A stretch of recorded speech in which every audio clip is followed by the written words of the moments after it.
Hey everyone, welcome to tonight's deep dive into the extraordinary lives of medieval peasants, unsung heroes who faced bone-chilling winters with nothing but sheer willpower and clever survival tactics. From ingenious ways to trap heat to huddling together for warmth, their story is a testament to human endurance. Before we get started, if you enjoyed this journey through history, give the video a thumbs up and hit subscribe. It really helps keep this channel going.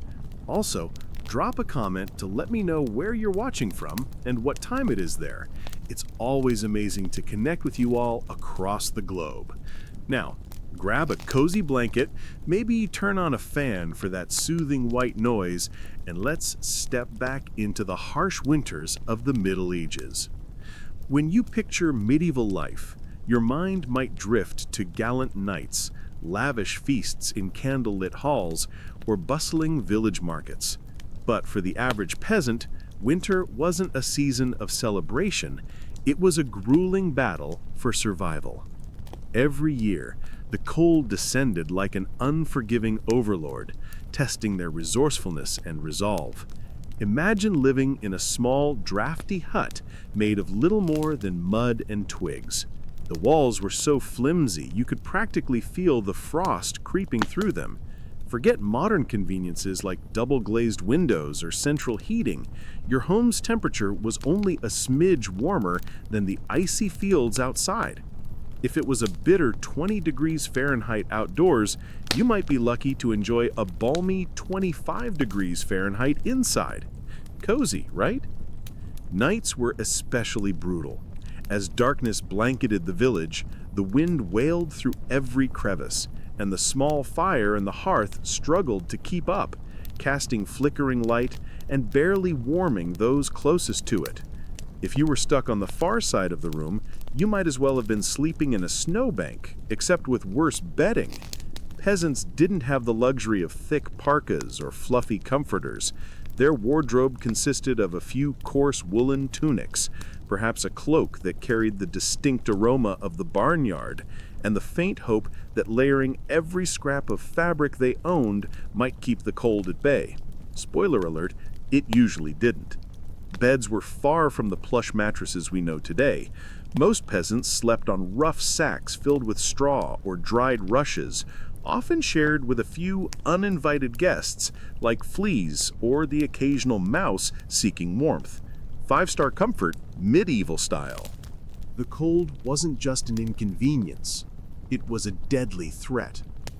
Frostbite and hypothermia loomed large, particularly for vulnerable groups like children or the elderly. Historical records suggest that winter mortality rates were significantly higher, with some estimates indicating that up to 20% of peasant populations in harsher regions could perish during severe winters due to cold-related illnesses or malnutrition.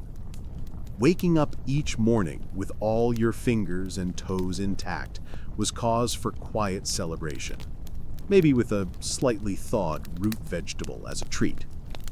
Surviving a medieval winter wasn't about staying comfortable. It was about bundling up in every piece of clothing you had, sharing body heat with family and sometimes livestock, and hoping your eyelashes didn't freeze shut overnight. And that was just the beginning of their challenges. If you've ever grumbled about a chilly draft sneaking through a poorly sealed window, medieval peasants would have a hearty laugh at your expense.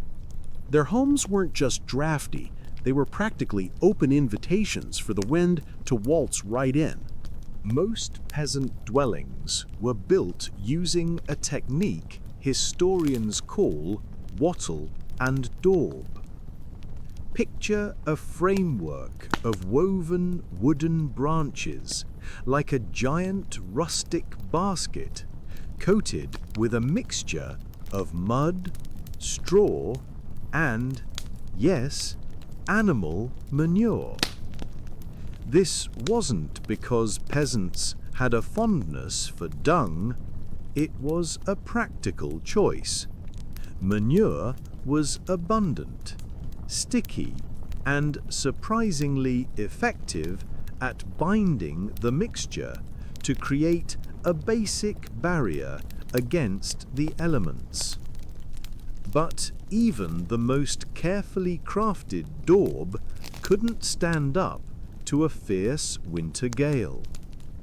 Icy drafts slipped through every crack, turning the single-room home into a swirling vortex of cold air. Privacy? Non-existent. Warmth? Barely. Character-building misery? Absolutely. Then there were the roofs, charmingly thatched, but far from weatherproof. Made of bundled straw or reeds, they looked idyllic in summer, but turned into sagging, soggy messes after months of rain and snow. Leaks were common, and it wasn't unusual for a weary peasant to wake up to a damp floor, or worse, a curious critter like a rat or sparrow that had slipped through a gap. Windows, when they existed, were little more than narrow slits covered with thin animal hides or crude wooden shutters. Glass was a rare luxury, reserved for the wealthy elite. Think lords or high-ranking clergy. Even a modest glass pane could cost more than a peasant's annual earnings, which, according to medieval economic studies, averaged around 3 to 5 shillings a year for a typical laborer. So peasants made do with whatever could block the wind without plunging their home into total darkness. It wasn't ideal, but it was their reality, a testament to their ability to adapt and endure in a world that offered little mercy. Imagine this. You're a medieval peasant, and your home is under siege, not by invaders, but by the relentless cold of winter. The wind sneaks through every gap, and the ground itself seems determined to freeze you from the below. If you've ever complained about a cold tile floor in your modern home, medieval peasants would roll their eyes. Their floors weren't just chilly, they were essentially the frozen earth itself. Most homes had dirt floors, packed hard, but far from impervious. When heavy rain or melting snow hit, those floors turned into a muddy mess, transforming your humble hut into an unintended indoor swamp. Not exactly the charming water feature you'd hope for. Every step felt like wading through a frosty bog, with cold attacking from all angles, above, below, and sideways. It was a full-on assault on your body's warmth. Peasants didn't have the luxury of moping about it, though. They got resourceful. To block drafts, they stuffed cracks with moss, shoved tattered rags into gaps, and sometimes smeared animal fat or grease onto walls for extra insulation. It wasn't glamorous, but it was a gritty display of ingenuity. Huddling together was another key strategy. Family members, and sometimes even livestock, piled close to share body heat. This wasn't just cozy bonding, it was a survival tactic to avoid turning into a human icicle. Historical accounts suggest peasants often slept in tight groups, with entire families crowding into a single room to maximize warmth. If your walls were crumbling and your best defense was a mixture of mud and sheep wool, you learned to make do and maybe even chuckle through chattering teeth. But the cold didn't stop at the walls. The ground itself was a formidable foe. Dirt floors offered no barrier against the icy earth beneath. On a good day, you might scatter straw or dried rushes to create a thin layer of insulation, but this was less about comfort and more about not freezing solid. Straw was a prized commodity, sometimes borrowed from a neighbor's field under the cover of night, as medieval records occasionally note disputes over such pilfering. Unfortunately, straw compressed quickly, grew moldy in damp conditions, and became a haven for fleas and other critters. Over time, peasants layered fresh rushes over old ones without clearing the debris, creating a squishy, smelly carpet of decaying plants and uninvited guests. Think of it as medieval shag carpeting, except it was damp, alive, and smelled faintly of barnyard. Not exactly a selling point. Beds didn't offer much relief either. If you were lucky, you had a simple wooden frame stuffed with straw or hay, but these were far from the plush mattresses of today. The filling shifted and flattened, leaving you practically sleeping on the cold ground. Tossing and turning wasn't about finding a comfy spot.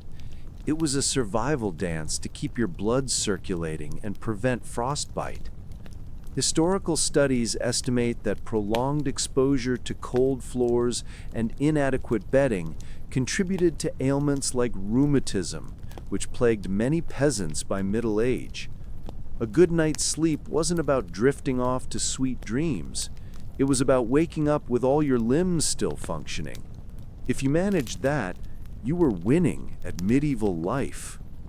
If there was one beacon of hope in a peasant's winter home, it was the hearth, the heart of survival in a world of ice and darkness. Picture a modest fire pit at the center of the room, nothing like the grand fireplaces of castles. No elegant stonework, no efficient chimney, just a circle of stones or a shallow pit with logs smoldering away.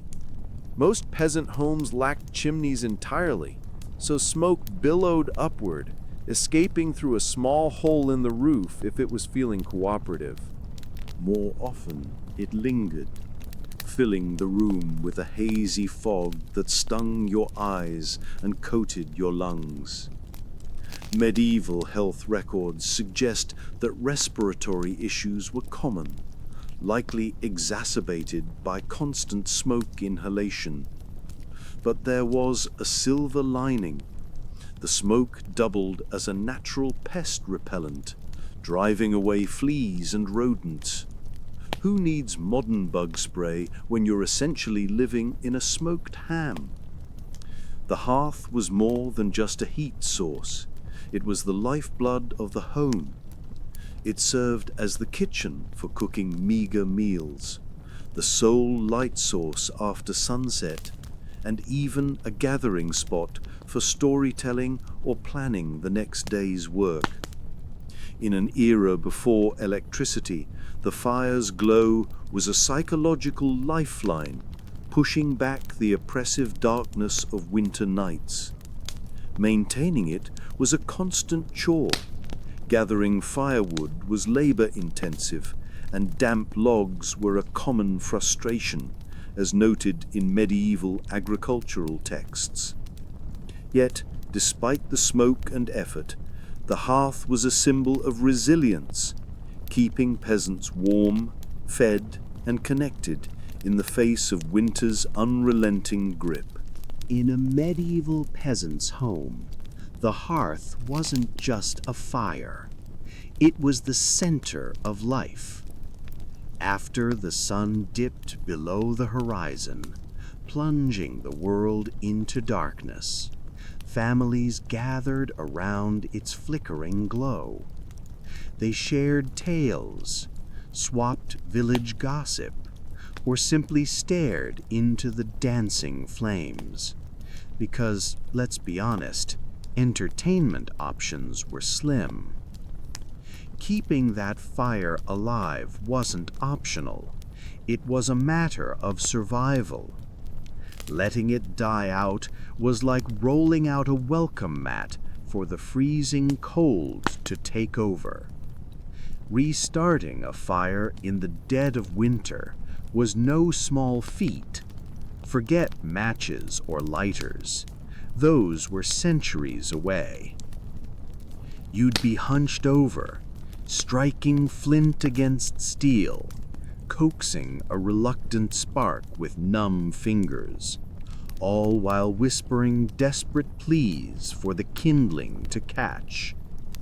Every family member had a role, tending the flames, adding bits of peat or twigs, or if you were lucky enough to have it, a rare piece of dry firewood. It was a relentless tug of war between human grit and the biting cold that seemed determined to extinguish both the fire and your hopes. The hearth wasn't just about heat. It was a multitasking marvel.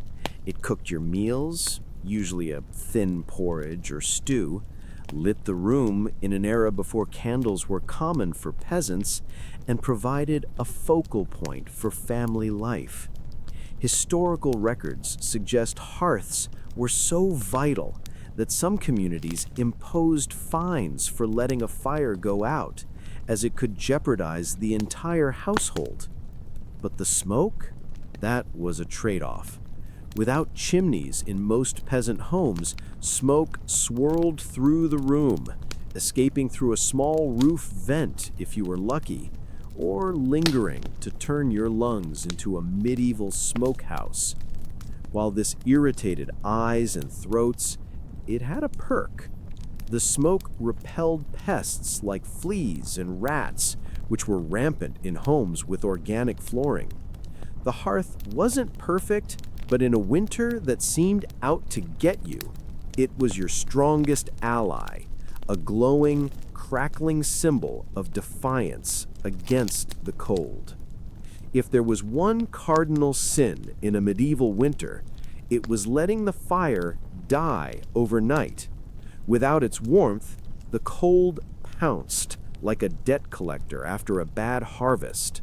Rekindling a fire from scratch in the freezing dark was a nightmare. Imagine fumbling with flint and steel while your breath fogs and a distant wolf's howl reminds you nature isn't your friend. To avoid this, peasants mastered the art of banking the fire. Before bed, they'd carefully bury the glowing embers under a layer of ash, which acted like an insulating blanket to keep the coals alive until dawn. Done right, you'd wake to a smoldering pile ready to flare up with a bit of kindling. Done wrong, you'd face a grim, icy morning with no heat and a lot of regret. Banking was a skill honed over generations, with each family swearing by their own technique. Some used dry ash, others a slightly damp mix. Some packed it tight, others left it loose. Medieval texts, like household manuals from the period, describe these methods as fiercely debated, not unlike modern arguments over the perfect pizza dough recipe. One misstep, like a gust of wind through a crack, or a wayward goat knocking over the hearth, could undo it all, leaving you to start from scratch. To hedge their bets, some families took shifts through the night, groggily checking the coals to ensure they hadn't fizzled out. It was the medieval version of tiptoeing to adjust the thermostat, except with higher stakes. If you woke to even a single glowing ember, you'd won a small victory, a spark of hope to carry you through another frigid day. But when the fire alone wasn't enough, peasants turned to their greatest resource, each other. The saying, "the more, the merrier," wasn't just about good company. It was a winter survival strategy. On the coldest nights, entire households crammed into the warmest corner of the hut, piling together under every scrap of fabric they could scrounge. Personal space? A fantasy. Privacy? Not a thing.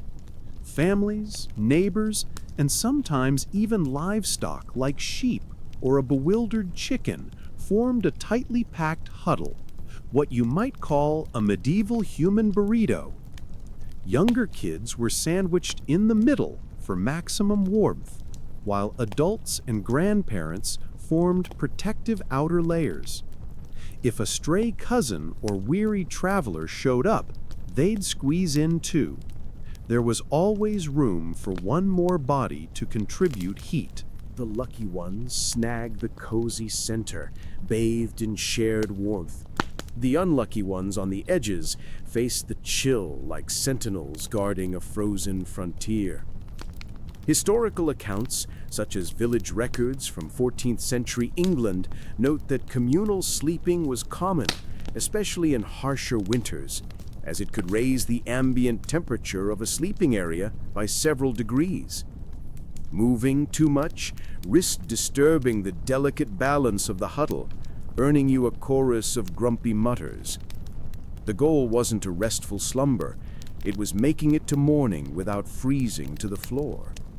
If you woke up with everyone still breathing, that was a triumph worth celebrating, even if it meant untangling yourself from a pile of snoring relatives and a slightly confused farm animal. In the depths of a medieval winter, staying warm meant getting creative and cozy with everyone and everything in your household. When the wind howled and the hearth's glow wasn't enough, peasants turned to their secret weapon, each other. Entire families crammed together in one corner of their drafty hut, piling under every scrap of fabric they could find. If you shifted to get comfortable, you risked shoving your poor Aunt Agnes into the icy draft by the wall. Good luck living that down at the next family gathering. Bedding was often a single, shared straw-stuffed mattress, flattened over time by the weight of multiple generations. Hygiene wasn't exactly a priority. Bathing was rare in winter due to the lack of heated water, so the sleeping arrangement was, shall we say, fragrant. But when frostbite was the alternative, you didn't complain about a whiff of unwashed relatives. Medieval wisdom, as recorded in some household manuals from the period, suggested a strategic approach to huddling. Place the heartiest family members on the outer edges to shield the group from drafts, while tucking babies and frail elders in the center to keep them toasty. This wasn't just about staying alive. It fostered a sense of closeness. Huddled under a shared wool blanket, families passed long winter nights swapping stories, singing folk songs, or debating who snored the loudest. According to historians, these communal gatherings strengthened social bonds, with oral traditions thriving in the glow of the hearth. So, next time your sibling hogs the blanket or your cat steals the warm spot on your bed, be grateful you're not wedged between a grumbling uncle and a particularly opinionated sheep. Speaking of animals, medieval peasants didn't just share their homes with family. They welcomed a whole barnyard indoors. Cows, goats, pigs, and chickens weren't just livestock. They were four-legged space heaters. In a flimsy wattle and daub hut where drafts sneaked through every crack, the body heat from animals could raise the room's temperature by a critical few degrees. Plus, keeping your livestock inside reduced the risk of theft, a real concern, as medieval court records often mentioned disputes over stolen animals. At night, the hut turned into a bustling, slightly chaotic furnace. Cows lounged against the walls, chewing cud like they owned the place. Goats, notorious for their stubbornness, wedged themselves wherever they pleased. Chickens clucked from rafters or nested in old baskets, while pigs sprawled across the floor, oblivious to personal boundaries. This arrangement wasn't exactly a five-star hotel. The smell? Imagine a mix of wet wool, barnyard funk, and smoky hearth. A scent so potent it could wake you from a dead sleep. By spring, the air in these homes was thick enough to cut with a knife. But peasants had a practical mindset. More animals meant fewer frozen limbs. Cows, being the largest and warmest, were prized for their heat and often got prime spots near the family. Goats were close seconds, partly because they'd barge in anyway. Chickens and pigs, less predictable, added warmth but also chaos. Imagine waking to a rooster crowing in your ear, or stepping into a questionable pile at dawn. Despite the noise, smells, and occasional hoof to the face, the math was clear. Animals equaled warmth, and warmth equaled survival. In a world where winter could be a death sentence, a cow's warm breath was a lifeline worth enduring. When it came to clothing, medieval peasants weren't chasing fashion, they were chasing survival. Forget stylish outfits. The goal was to pile on every piece of fabric you owned to fend off the cold. The strategy was simple: layer until you could barely move. It started with a basic linen undertunic, often stiff with grime since laundry was a rare winter luxury. Over that went a heavier wool tunic, maybe a second one if you were fortunate. Saggy woolen leggings covered the legs, and a coarse cloak was draped over the shoulders. If you hit the jackpot, you might have a sheepskin vest or a patched hide to top it off. The result? You were slightly warmer, significantly itchier, and looked like a walking pile of laundry. Footwear was a rare treat. Most peasants made do with crude leather wraps or went barefoot indoors, risking frost-nipped toes.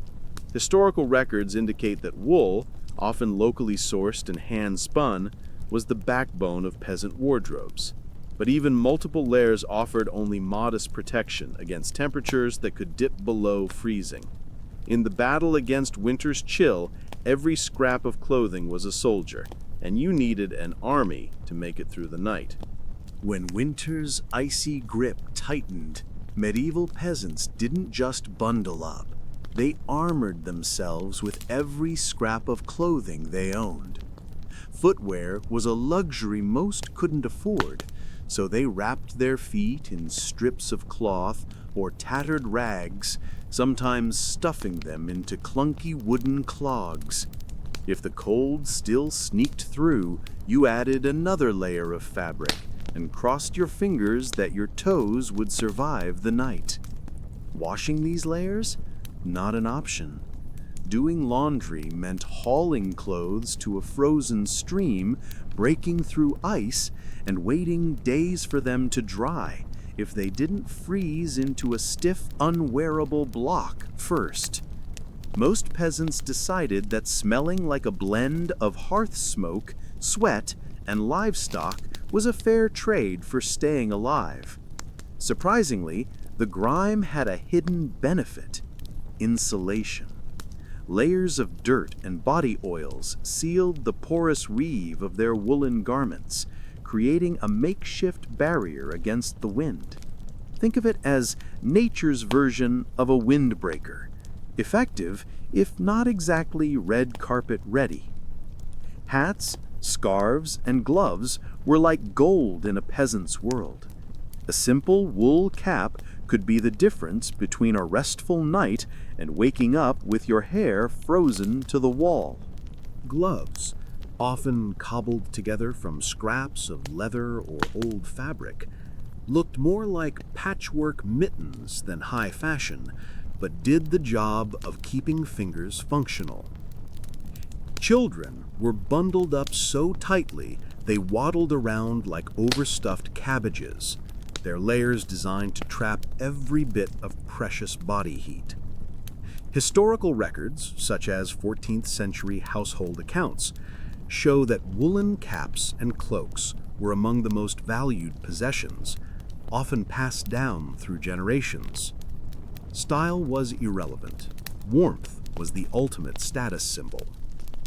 So next time you grumble about pulling on an extra sweater, spare a thought for peasants who waddled through winter looking like walking laundry piles and counted themselves fortunate. If you thought dirt was just a downside of medieval life, think again. It was a survival superpower. Clean clothes, especially lightweight linen, let cold air slip through like a sieve, which was the last thing you wanted when temperatures plummeted.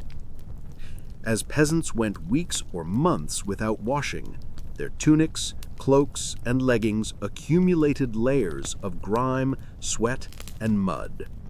This buildup clogged the fabric's weave, making it more wind-resistant and better at trapping heat. Medieval medical texts, like those based on humoral theory, even warned against frequent bathing in winter, claiming it could disrupt the body's balance and invite illness. Laundry was a rare event, reserved for spring or special occasions, like a visit from the local priest. Soap, made from animal fat and ash, was a luxury most couldn't afford regularly. By midwinter, a peasant's outfit was a living record of their survival, a stained, greasy testament to every muddy fall and smoky night by the hearth. To outsiders, they might have seemed like they'd abandoned all sense of hygiene, but peasants knew the truth. That crusty tunic was a thermal fortress. Smelling like a sheep that rolled in a campfire? A small price to pay when the alternative was frostbite. In a village where everyone carried the same earthy aroma, nobody was offended. Odor was just part of the winter package. By February, if your cloak was stiff with grime and still keeping you warm, you weren't just surviving, you were thriving in medieval terms. Picture sinking into your cozy bed, only to be greeted by the rustle of straw and the occasional poke from a wayward stalk. For medieval peasants, this was the nightly reality. Beds were often just sacks stuffed with straw, hay, or dried rushes, laid directly on the dirt floor, or, for the slightly better off, on a rickety wooden frame. No pillow-top mattresses here, just a lumpy, crackling surface that modern influencers might hype as earthy minimalist sleep therapy. These straw beds weren't built to last. Over weeks, the filling flattened, grew damp, and became a thriving ecosystem for mold, fleas, and other uninvited guests. Replacing the straw was a major undertaking, done a few times a year if you were diligent, or when the bed started squirming on its own. Some peasants opted for rushes, long grasses scattered on the floor, occasionally mixed with herbs like chamomile or lavender to cut through the barnyard stench. For a fleeting moment, the fresh rushes lent a pleasant scent, but soon they merged with the mud, food scraps, and livestock droppings into a trampled, odorous carpet. Bugs were the real roommates. Fleas and lice adored straw bedding, turning every night into an itchy ordeal. Historical records, like those from 14th century village accounts, suggest that pest infestations were a constant struggle, with some households resorting to smoke or herbal repellents to keep critters at bay. Yet, despite the discomfort, these beds were a lifeline. The straw provided a thin barrier against the frozen dirt floor, and piling together on it trapped precious body heat, medieval central heating at its most basic. So, next time you slip into your soft, clean sheets, spare a thought for the peasants who counted a night on a poky, bug-ridden straw pile as a victory, dreaming of nothing more than waking up without new bites.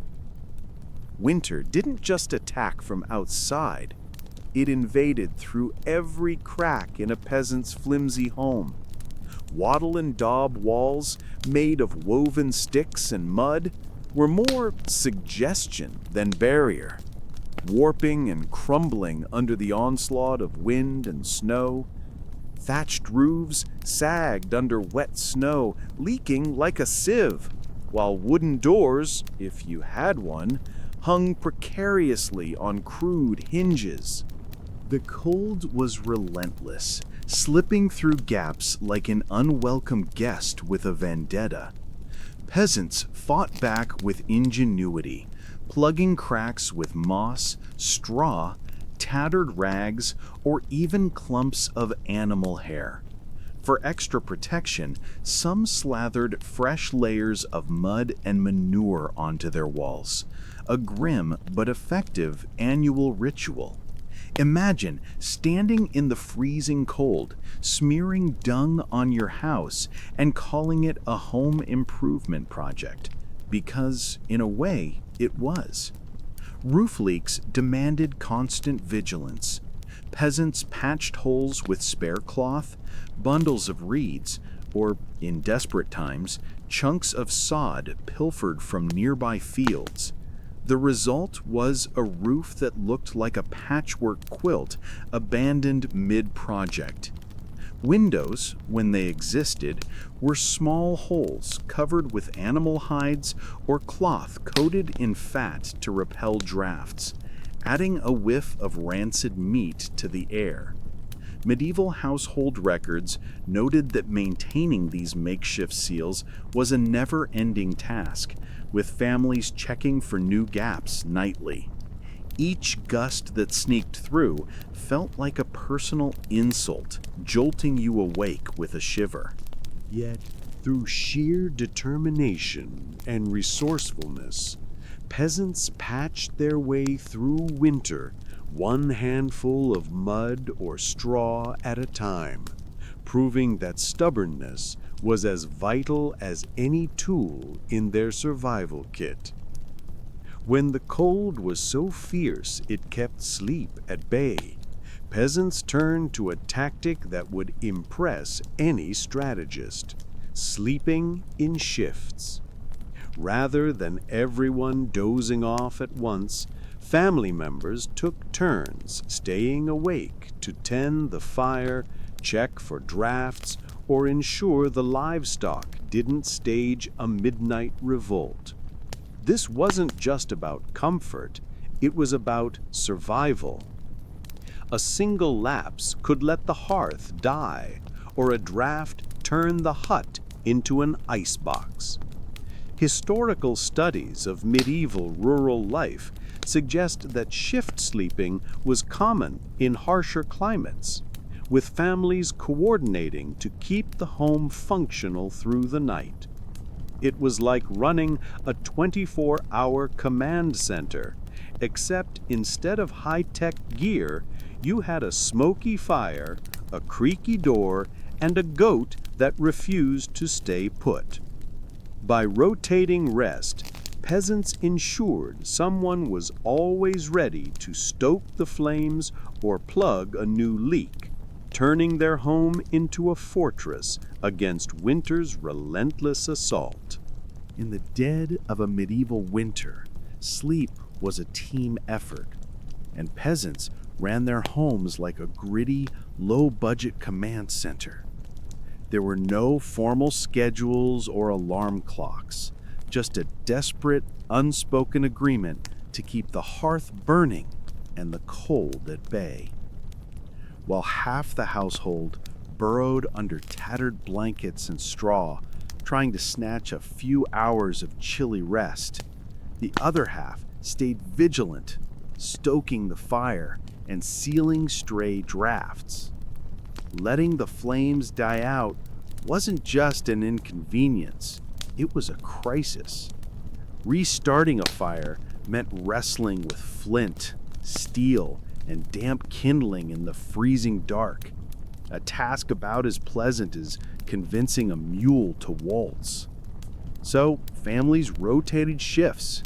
You slept for a bit, got nudged awake, then shuffled to the hearth to coax the embers back to life, all while dodging a wayward goat or a snoring cousin. These shifts weren't exactly restful.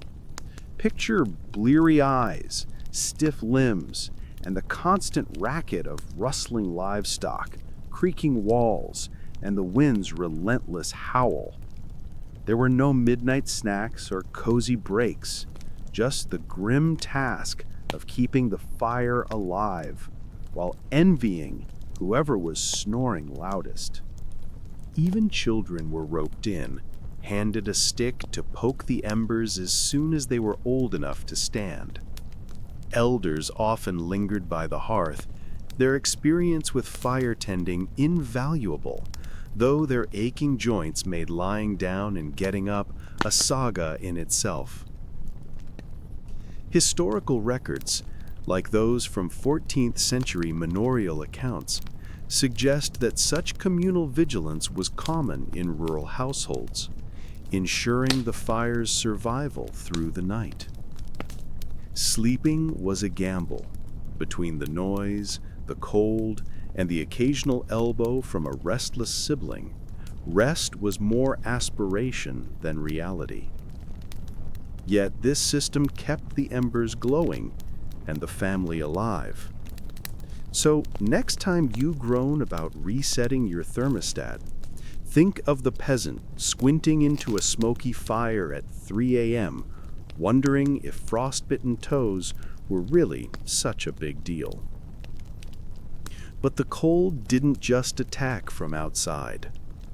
It could sneak into your very lungs. Medieval peasants knew that gulping icy air was a fast track to pneumonia, a killer in an era with no doctors and only the most basic remedies like herbal brews or fervent prayers. To protect themselves, they mastered what you might call survival breathing. Instead of deep, open-mouthed breaths, they inhaled slowly and shallowly through their noses, warming the air slightly before it reached their lungs. It wasn't foolproof, but it reduced the risk of a chest infection that could end you by spring. A careless gulp of frigid air could leave you coughing for weeks, treated only with Grandma's dubious onion broth and a side of stern blessings. Some peasants draped cloaks or rags over their faces while sleeping, creating a crude breath-warming barrier, though by morning the fabric was often damp and clingy, like a soggy scarf with a grudge. This breathing technique was drilled into children early. Parents scolded kids for panting indoors, teaching them to sip air like it was a precious resource. Medieval medical texts, rooted in humoral theory, reinforced this caution. warning that cold air could unbalance the body's humors and invite illness. Sleeping next to a cow's warm, slightly rank breath, or under a pile of scratchy wool, Peasants turned breathing into a calculated act, slow, steady, and as minimal as possible. It was like a grim precursor to mindfulness meditation, except instead of inner peace, the goal was not freezing from the inside out. Between nose-breathing lessons, itchy layers, and the occasional whiff of a gassy sheep, winter was a masterclass in resilience for peasants of all ages. In their survival playbook, this subtle trick wasn't glamorous, but it kept them breathing, literally, through the harshest nights. In the brutal slog of a medieval winter, peasants fought the cold with every trick they could muster, and one of their cleverest weapons was a full belly. Eating a hearty meal before bed wasn't just about satisfaction, it was a survival strategy. Digesting food generates heat, a bit of medieval biology that peasants leaned into hard. The more calories you packed in, the more your body worked to break them down, creating a slow-burning furnace inside you. It was their way of staving off the chill and avoiding waking up as a frost-covered statue. So, what was on the menu for these nighttime feasts?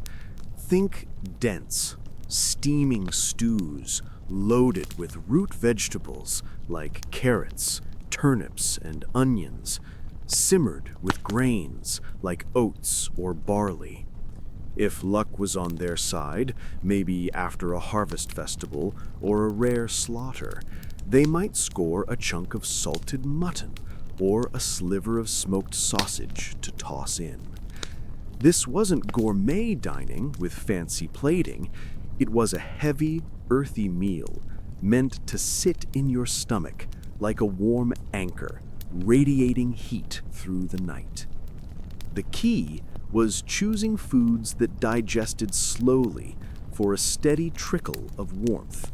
Fatty foods, like a dollop of lard or a bit of preserved bacon, were prized not just for their energy, but because fat burns slower than leaner fare. A bowl of thick porridge, a slab of rye bread, and a generous helping of stew, that was the medieval equivalent of a thermal power plant. Parents didn't tolerate picky eaters. Little Emma might wrinkle her nose at parsnips, but she'd eat them or spend the night shivering and dreaming of her mistake. Historical records, such as medieval cookbooks like The Form of Curry, highlight the reliance on calorie-dense grains and preserved meats in winter diets, especially in rural households. Eating heavily wasn't without risks. Overloading on cabbage could lead to some wild, digestion-fueled dreams. But when survival was the goal, a bloated belly was a small price to pay for making it to dawn. When food alone wasn't enough, peasants turned to ingenious tools to trap heat: the hay box and the heated stone. The hay box was a rustic masterpiece, a wooden box lined with thick layers of hay, used to keep cooked food warm for hours. Stews or porridges were placed inside, nestled in the insulating hay, and covered tightly, staying toasty without needing to stoke the fire. It was like a medieval slow cooker, preserving heat for a late-night bite. But peasants took it further, realizing hay's insulating power could do more than save soup. Enter the heated stone, winter's unsung hero.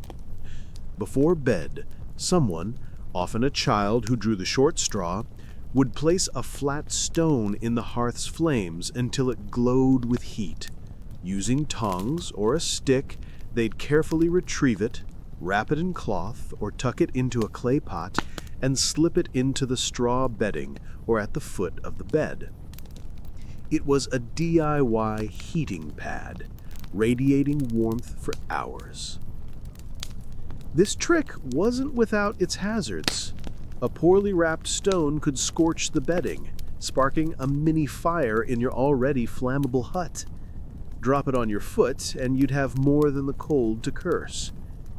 Archaeological findings, such as hearths with nearby flat stones in medieval peasant homes, suggest this practice was widespread, particularly in Northern Europe.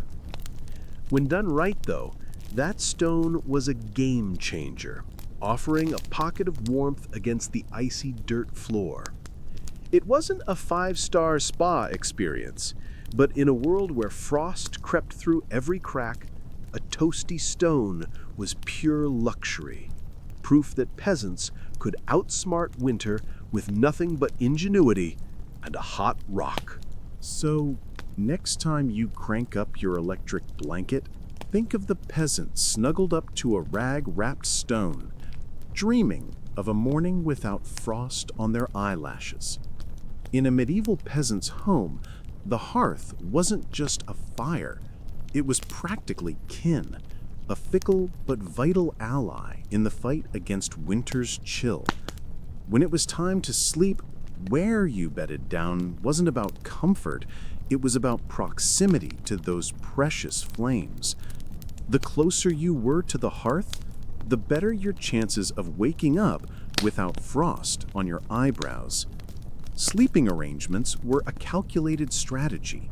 Infants, the elderly, and anyone under the weather claimed the prime spots nearest the fire. Parents, older kids, and hardier adults spread out around them, forming a human barrier to trap heat. This wasn't just kindness, it was survival logic. Babies were delicate heat sources, and elders held the family's wisdom and the juiciest village gossip. Keeping them warm was a priority etched in stone. But cozying up to the fire was a balancing act. Too close, and you risked waking with singed hair or a cloak that smelled suspiciously like charred wool. Too far, and you were shivering in what felt like an open tundra. The hearth's warmth was stingy, favoring those directly in its path, while leaving others to scramble for scraps of heat like chilly scavengers. If you dozed off facing the fire, one side of your body might feel toasty, while the other could double as an ice block. Pets and livestock didn't help, muscling into the warmth like uninvited guests. A dog might sprawl across your spot, its tail flirting dangerously with the flames, while chickens roosted on hearthstones, clucking like tiny sentinels of the night. Each pop of the fire, each glow of embers was a fragile reminder. You're still here, still warm, for now. As peasants drifted into fitful sleep, their breaths fogging in the cold air beyond the hearth's reach, the fire's crackle was their lullaby, a shaky promise of another dawn. Surviving a medieval winter wasn't a solo mission, unless you fancied becoming a frostbitten sculpture by February. It was a village-wide effort, a noisy, muddy collaboration where everyone's survival hinged on collective grit. Peasants knew that a single hearth or pile of straw could only do so much. If a neighbor's chimney stopped smoking, it wasn't ignored. Someone, often a child or an elder too old for field work, kept watch, noting whose cough was worsening, who hadn't shown up to trade at the market, or whose hut looked eerily quiet in the morning frost. These informal sentinels were the medieval equivalent of a neighborhood watch, trading reflective vests for woolen cloaks and a keen eye for trouble. A family's fire going out was a crisis. A kind neighbor might dash over with a glowing coal wrapped in cloth, or, better yet, open their cramped, smoky hut to the struggling household. Sure, it meant squeezing extra bodies into an already packed space. Think of it as a medieval sleepover with higher stakes, but it beat finding frozen neighbors come spring. Villages also pooled resources in brutal winters, sharing dwindling stocks of salted meat, dried peas, or barley for communal meals. Historical records, like those from 13th century English villages, show that such mutual aid was common, with manorial courts sometimes organizing food distributions during famines or harsh seasons. Even kids pitched in, hauling firewood, carrying embers, or running messages to check on isolated families. No one was exempt when winter tightened its grip. Medieval villages weren't all harmony. Petty disputes over stolen chickens or borrowed tools flared up, but when the cold hit hard, survival trumped grudges, and the community pulled together to keep the fires burning and the village alive. In the depths of a medieval winter, when the wind roared like a pack of hungry beasts and the hearth's glow flickered weakly, peasants turned to a timeless ally: faith. Prayer wasn't just a Sunday ritual, it was a lifeline woven into every shivering moment. Before burrowing under layers of straw and coarse wool, families gathered to whisper urgent pleas for survival. Keep the fire burning, the roof standing, and their fingers unfrozen by dawn. Saints were more than holy icons. They were winter's emergency team. Saint Blaise, protector against throat ailments, was invoked to ward off the coughs triggered by icy air, a real threat when a single wheeze could spiral into pneumonia. St. Nicholas, far from the cheerful gift-giver of later tales, was called upon to shield homes from ruin during the lean, frigid months. Historical records, like medieval hagiographies, show that invoking saints was a common practice, with villagers clinging to their intercession like a spiritual blanket. Superstitions were just as vital. Some sprinkled holy water near the hearth, hoping to fend off bad spirits or sneaky drafts. Others etched blessed chalk marks on door frames after feast days, a quiet prayer for warmth and fortune to find their way inside. Vigil candles, often blessed by a priest or the village's devout matriarch, flickered through the night, their tiny flames a defiant stand against the encroaching dark and cold. Promises were part of the deal, too. Lord, if you get us through this night, I'll share my barley with that neighbor who keeps eyeing my chickens. Faith wasn't abstract comfort. It was a raw, urgent bargain with the divine, whispered into the smoky rafters and tucked under scratchy blankets. It was hope in its purest form, carrying peasants through nights that seemed determined to break them. But for all their prayers, ingenuity, and grit, sometimes winter won. The cold was a merciless foe, and in its worst years, it didn't just claim lives, it erased entire households and villages. The Great Famine of 1315 to 1317, documented in chronicles like those of the monk John of Tricolo, was a nightmare of relentless rain, failed crops, and starvation, followed by winters so harsh they turned desperation into disaster. Peasants resorted to eating roots, tree bark, and, in the darkest tales, even resorted to cannibalism to survive. A dead hearth wasn't more than an inconvenience. It was a death knell. Without its warmth, families huddled in a final, futile embrace, found in spring, frozen together as if trying to share one last spark of life. Collapsing roofs, crushed under heavy snow or ice storms, could turn a night's shelter into a tomb. Fleeing to neighbors through waist-deep snow was no guarantee of refuge, especially if their huts were already packed to the brim. Disease thrived in winter's grip. Starvation weakened bodies, and smoky, crowded huts became petri dishes for infections like pneumonia and bronchitis. A cough in December could mean a grave by January, with medieval medicine offering little beyond herbal teas and prayers. Frostbite was another silent killer, blackening fingers, toes, and noses with chilling efficiency. Medical texts from the period describe amputations without anesthesia, a grim reality for those who survived the initial damage. Winter didn't just test peasants, it broke them, leaving behind silent villages buried under snow.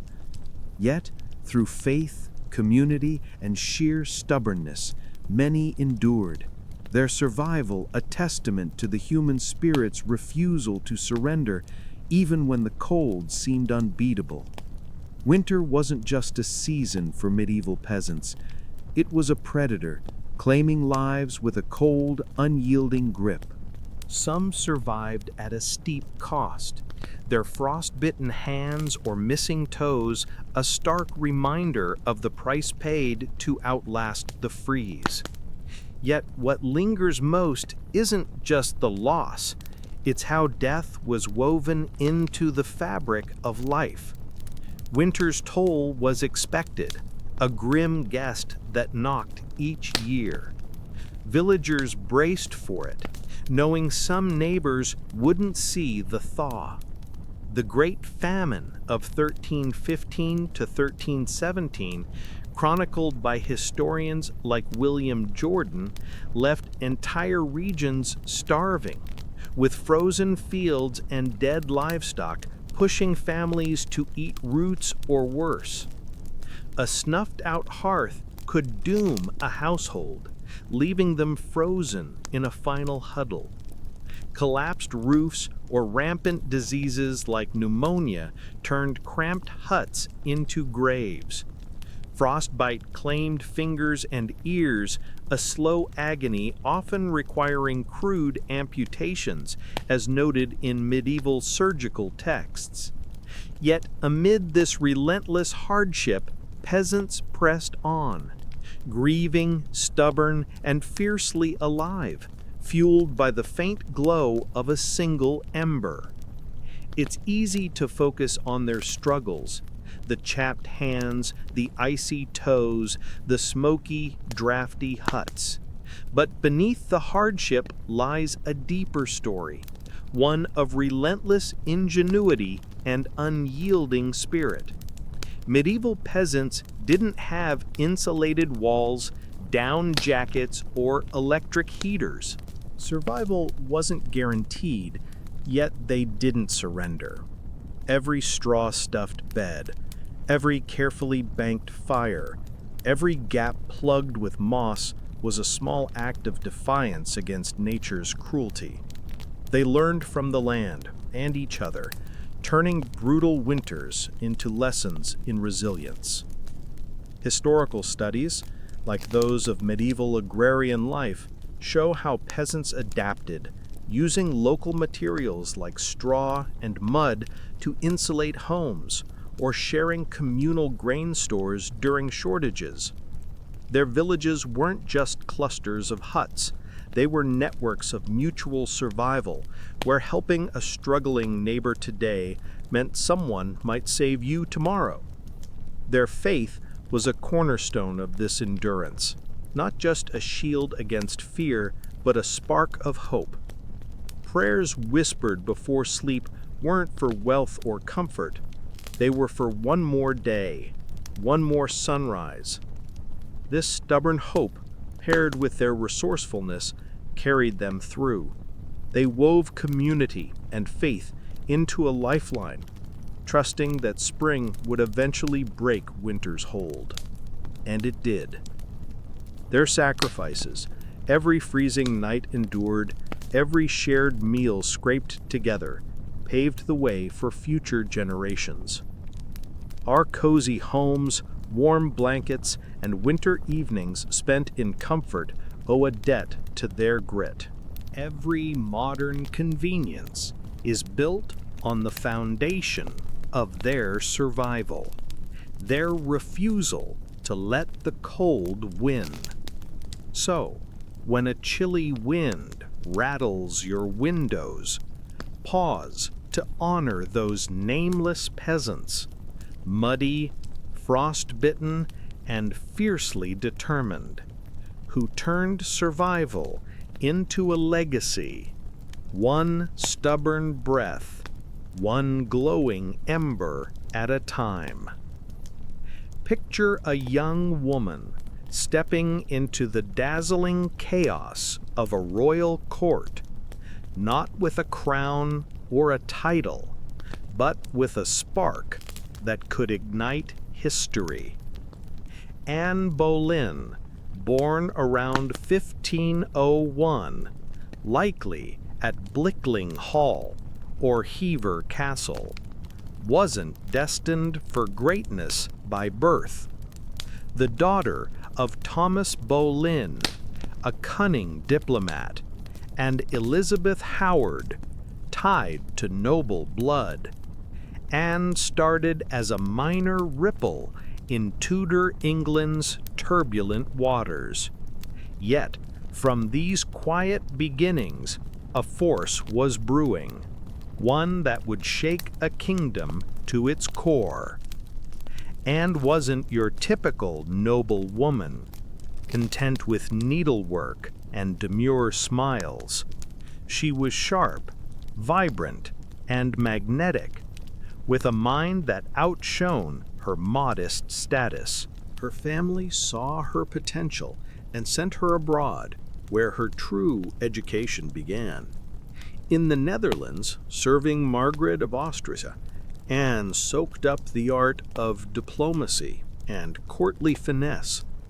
But it was in France, under the refined courts of Queen Claude and Marguerite of Navarre, that she honed her true weapons: wit, charm, and the ability to command a room without seeming to try. By the time she returned to England in the early 1520s, Anne was a rare blend, a woman with continental polish and English ambition, ready to make waves.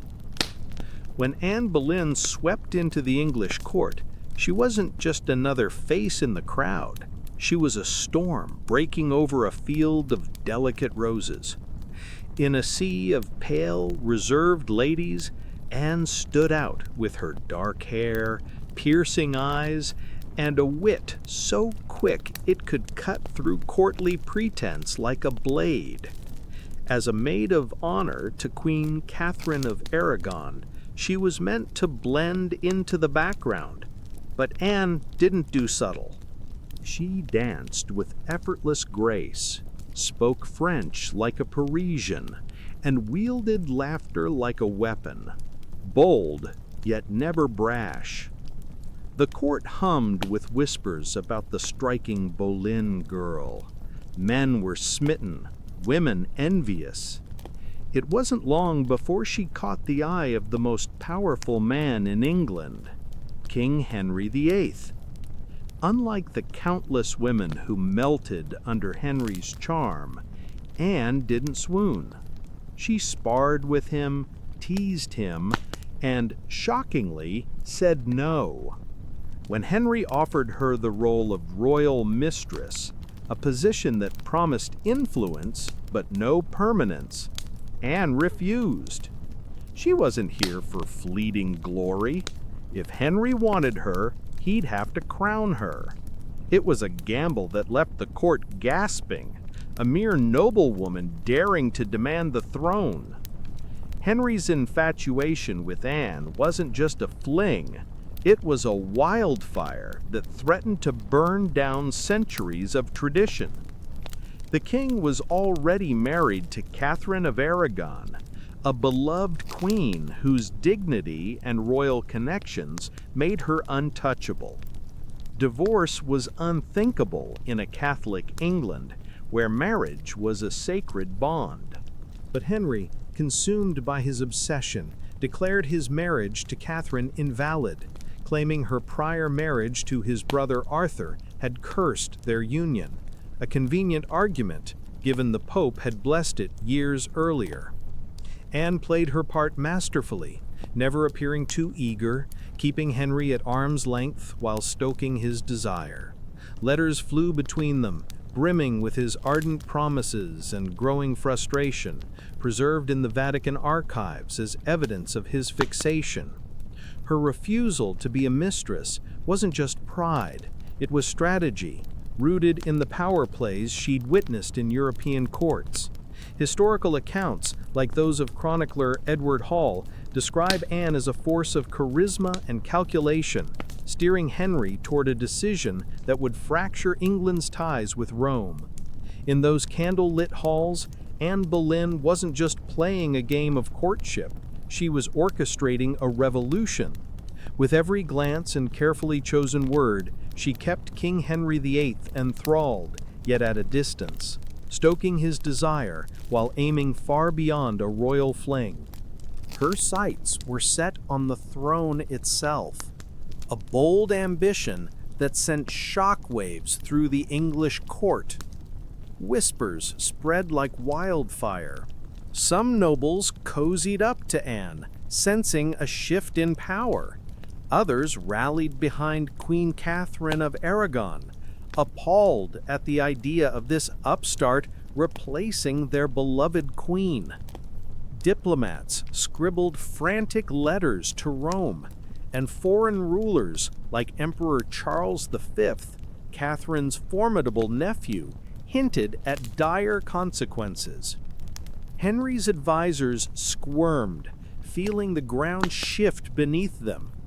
Anne's defiance of convention wasn't just personal, it was a direct challenge to England's religious and political foundations.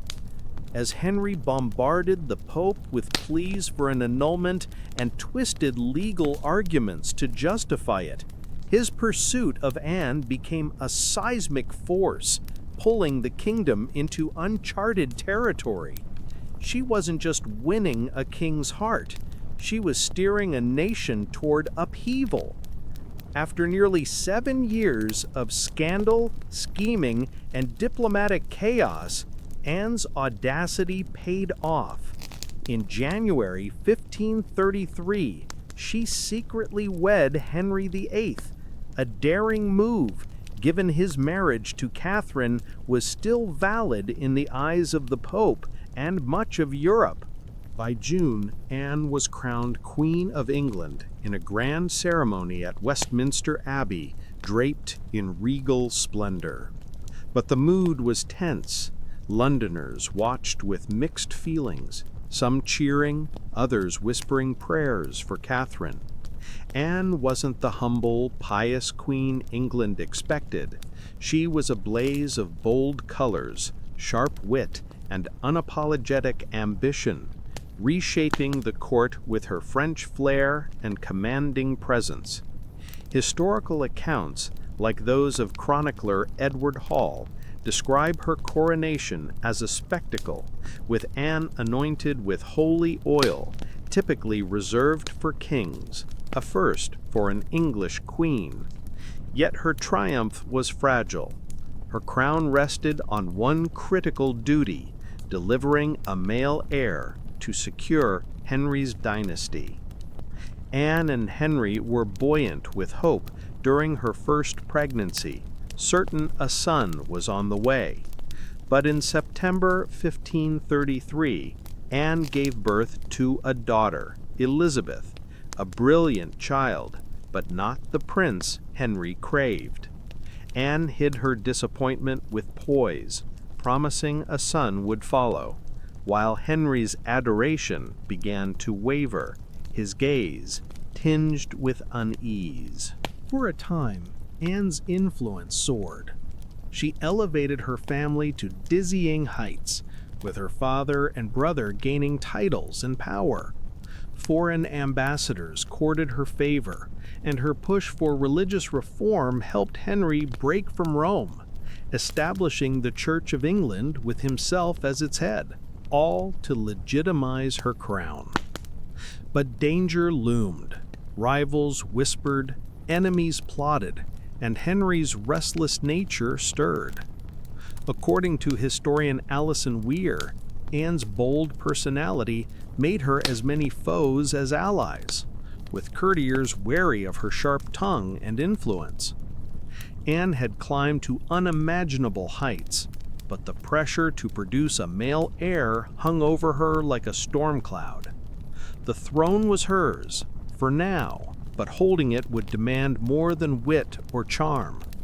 In the Tudor court, every victory came with a ticking clock. Anne Boleyn's crown, won through audacity and charm, began to weigh heavily as her queenship faltered. The pressure to produce a male heir consumed her.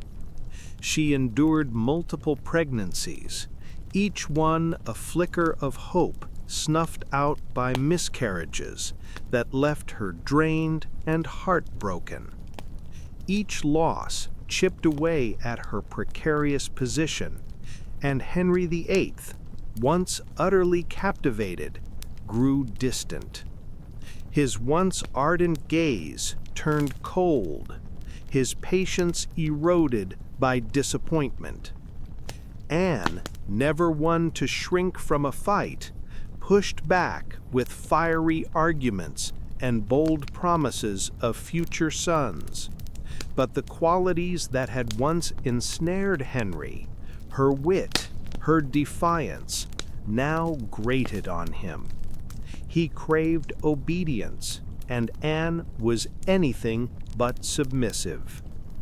Meanwhile, enemies circled like vultures, nobles who had begrudged her rise, loyalists to the ousted Queen Catherine, and commoners resentful of the religious upheaval she'd sparked, all whispered against her.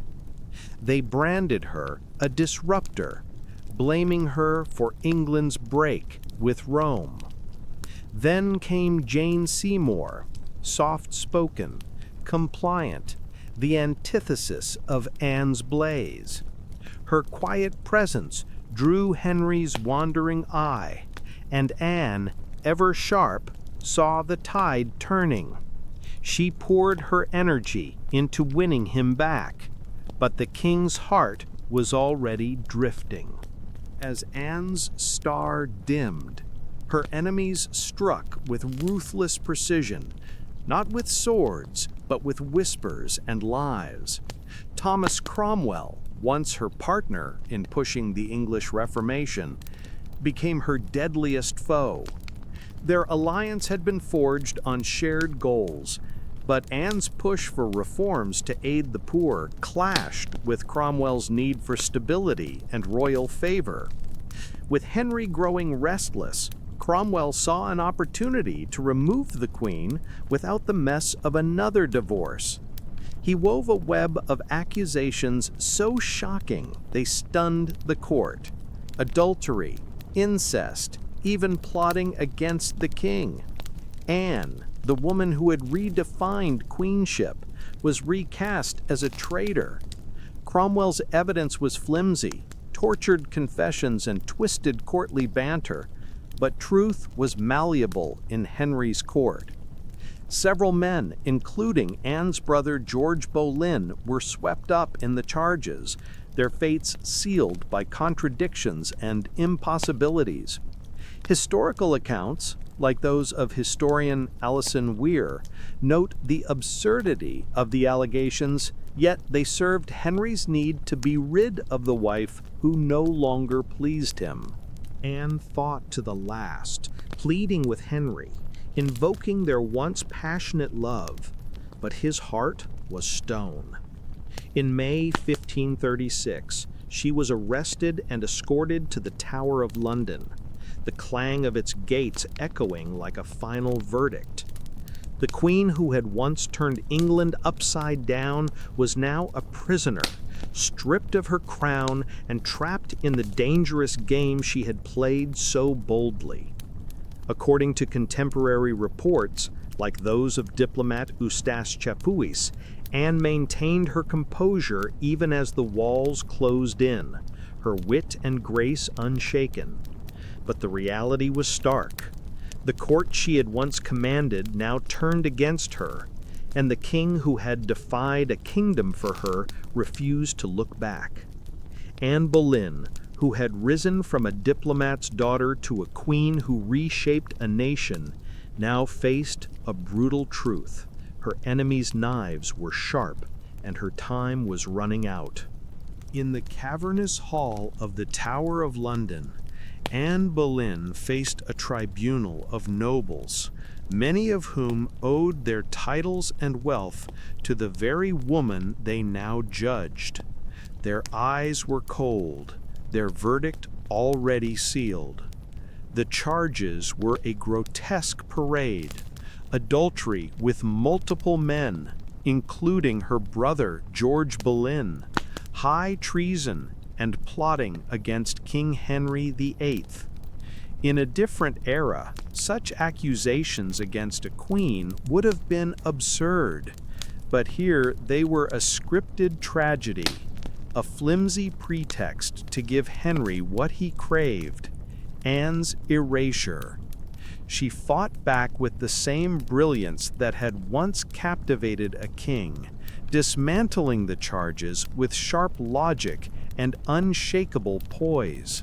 She reminded the court of her sacred coronation, anointed with holy oil as God's chosen queen, and of her unwavering loyalty. But the trial was a farce, a public dismantling of a woman who had reshaped a nation. Witnesses, coerced or bribed, spun tales riddled with contradictions, dates that didn't align, events that never happened. Truth was irrelevant.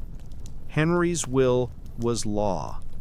According to historian Eric Ives, the evidence was so weak it would have collapsed under scrutiny. But scrutiny wasn't the goal. Anne was declared guilty, her brother and the other accused men doomed alongside her. Her sentence?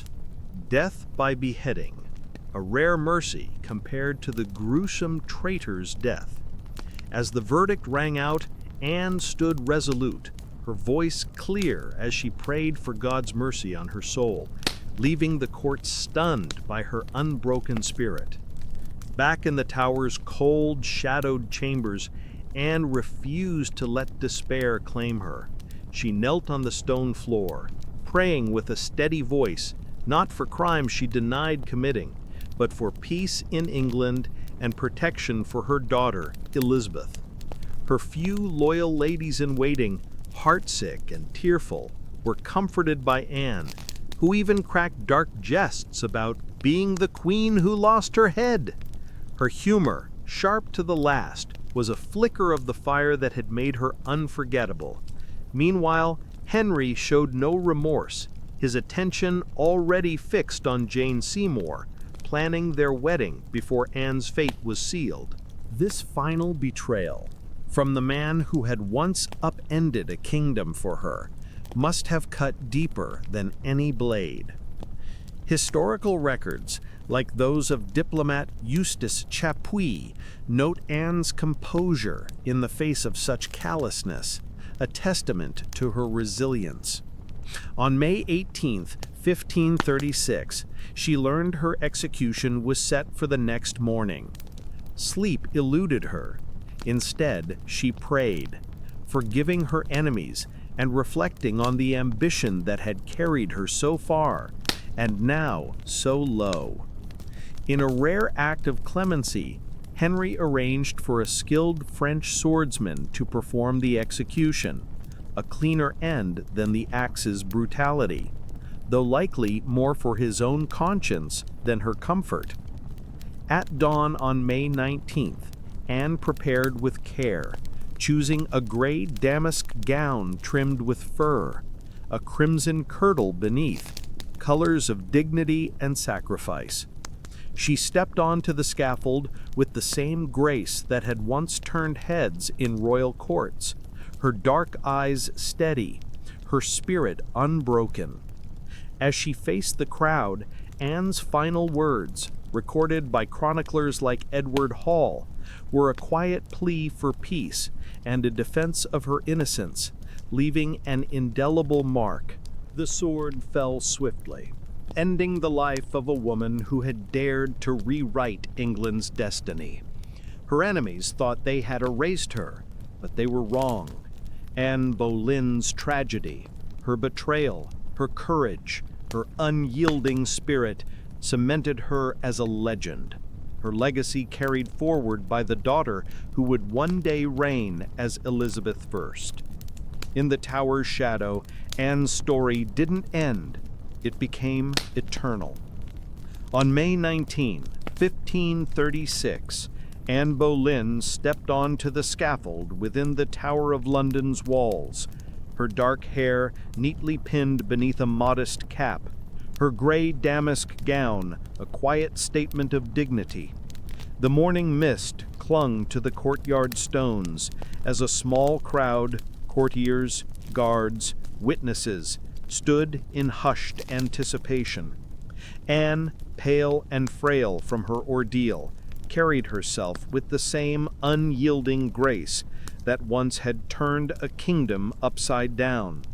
No tears, no pleas, only a resolve that silenced even her detractors.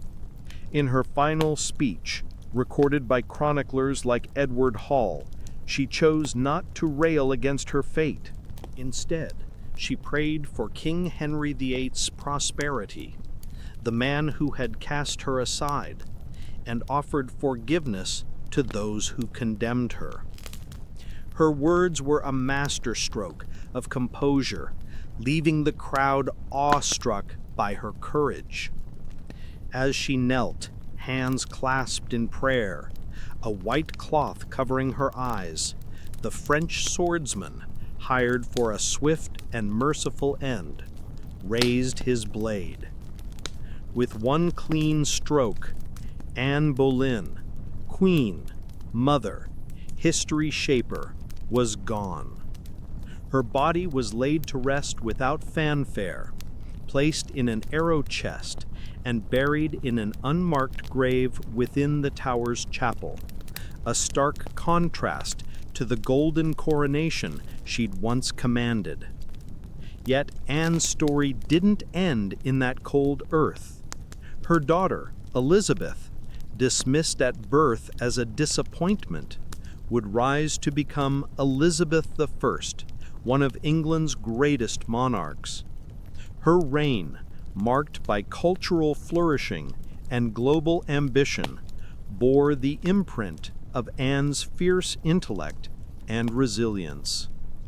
Historical accounts, such as those by Alison Weir, highlight how Anne's ambition sparked the English Reformation, breaking England from Rome and birthing the Church of England. Her fall revealed the fragility of even a queen's power, but her legacy endured through Elizabeth's golden age. Anne didn't just wear a crown, she reshaped a nation, her impact echoing far beyond her brief, blazing life. In death, betrayed and cast aside, Anne Boleyn became immortal, her story a testament to the power of a woman who dared to defy a king and rewrite history. By the early 1770s, the American colonies were a tinderbox, ready to ignite. The once proud bond with Britain, the mother country, had frayed into a tangle of resentment and defiance. It didn't start with a single spark. Trouble had been brewing for years. The Stamp Act of 1765, taxing everything from legal documents to dice, lit the first flame of outrage. Then came the Townshend Acts, slapping duties on essentials like tea, glass, and paper. Each law, passed by a distant parliament where colonists had no voice, was like tossing kindling onto a smoldering fire. The colonists didn't just grumble, they fought back. At first, it was civilized. Petitions flowed from colonial assemblies, merchants launched boycotts, and writers like Samuel Adams and John Dickinson poured their fury into pamphlets, rallying cries for liberty and rights. But as Britain ignored their pleas, frustration hardened into something fiercer. The colonists realized Parliament wasn't just deaf, it was indifferent. Boston became the pulsing heart of rebellion. The Sons of Liberty, a scrappy band of patriots, turned whispers of discontent into roars of defiance. When the Stamp Act was repealed after fierce protests, it felt like a victory until new taxes and laws replaced it, each one a fresh slap. Historical records, like those in Peter D.G. Thomas's studies, show that the taxes weren't crushing in cost, but in principle. Taxation without representation treated colonists like subjects, not citizens. By the 1770s, hope for reconciliation was fading. Every repealed act was followed by a new insult, proving Britain saw the colonies as a resource to exploit, not a partner to respect. The Sons of Liberty grew bolder, their actions a warning that words alone wouldn't suffice. The colonies weren't just angry, they were ready to fight, their defiance building toward a revolution that would shake an empire. Boston's streets buzzed with the promise of something unstoppable, a fire that no amount of British decrees could douse. By 1770, the American colonies were a spark away from explosion, and that spark came with blood on Boston's cobblestones. The Boston Massacre saw British soldiers fire on unarmed civilians, shattering any lingering trust in the mother country. 3 years later, in 1773, the colonies teetered on the brink of open revolt. The final straw wasn't a new army or law, it was something as ordinary as tea. Parliament's Tea Act of 1773 was meant to be a clever fix, bailing out the struggling British East India Company by letting it sell tea directly to the colonies at a bargain price. It sounded like a win, cheaper tea for all, but the colonists weren't buying it, literally or figuratively. The catch was the tax, a lingering remnant of the hated duties that symbolized Parliament's right to tax without consent. Accepting that tea meant surrendering their fight for liberty, a principle they'd defended for over a decade. To the colonists, it was a trap wrapped in a discount, and they weren't falling for it. The Tea Act lit a fuse across the colonies. Merchants seethed, their businesses threatened by the East India Company's monopoly. Patriots, like those in Boston, saw it as a smug reminder of Britain's arrogance. In cities from Philadelphia to Charleston, colonists blocked tea shipments, sending ships back to England with their cargo untouched. But Boston, scarred by the massacre and years of economic strain, was a powder keg ready to blow.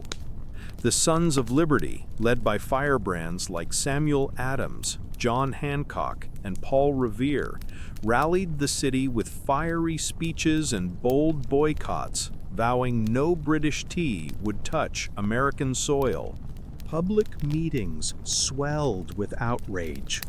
farmers, shopkeepers, and artisans packed into halls, their shouts echoing in the winter air.